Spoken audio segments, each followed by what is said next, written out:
And now, Storm Tracker weather with meteorologist Cesar Cornejo.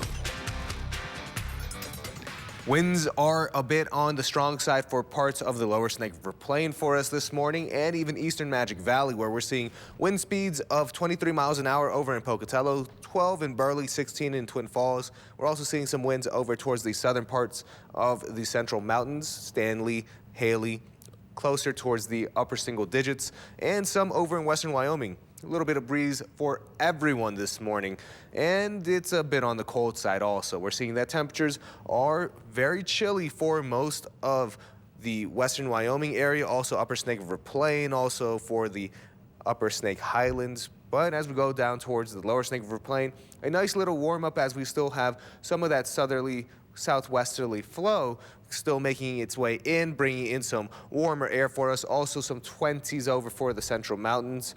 But taking a look at the rest of the west, what are we seeing? Well, it's cold for a lot of us. Take a look at Bismarck, negative 23 degrees, and it's negative 11 over in Billings. But Coeur d'Alene, a little farther north, but on the western side of the divide, is actually warmer at 25, and that's just because the colder air can't really make it over top of the Rockies right now, and that's what's really allowing us to stay a little bit on the warmer side. Again, a little bit warmer side, all comparative and relative to what we're seeing in parts of the Great Plains and Midwest. Today, we're expecting to see a mix of sun and clouds for a few of us, maybe even a little bit of lingering mountain snow for the eastern highlands, but nothing really affecting us that should accumulate or impact our evening commute.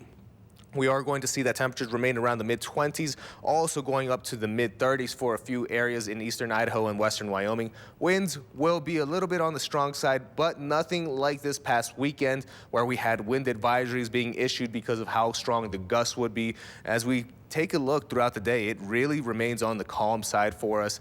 Relatively speaking, once again, it just winds around the teens and even sometimes 20s for us. Tonight, we're expecting to see a partly cloudy sky. Temperatures will be similar to this morning once again, as we do have some cloud cover and that colder air and warmer air kind of trying to fight over top of the Rockies to see who wins. And for some of that snow, taking a look at Future Tracker, just kind of, again, remains around the eastern highlands, mostly for the upper elevations, not really affecting any of us down in the valleys. And for your Southeast Idaho Chevy dealer 7-day forecast, we do have some windier conditions that will prevail throughout the first half of the week, with plenty of dry conditions for us. Mostly sunny on Monday with temperatures around the upper 30s. We have a little bit of a warm spot for Tuesday and Wednesday, partly sunny skies. And then we start to see some snow opportunities for us on Thursday and going into Friday. There's still some possibility for Saturday and Sunday, but we definitely pick up in cloud cover. Idaho Falls, very similar 7-day forecast where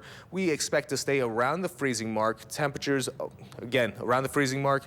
We'll see that our sunshine decreases, but we still remain dry until Thursday, Friday. And then once we get to the Teton areas, we see snow linger slightly for today. We get a little bit more in snow chances for Wednesday and Thursday, and even going into Friday. Central Mountains, while we remain dry for the first half of the week, we see snow chances increase by Thursday and Friday, with temperatures remaining around the freezing mark.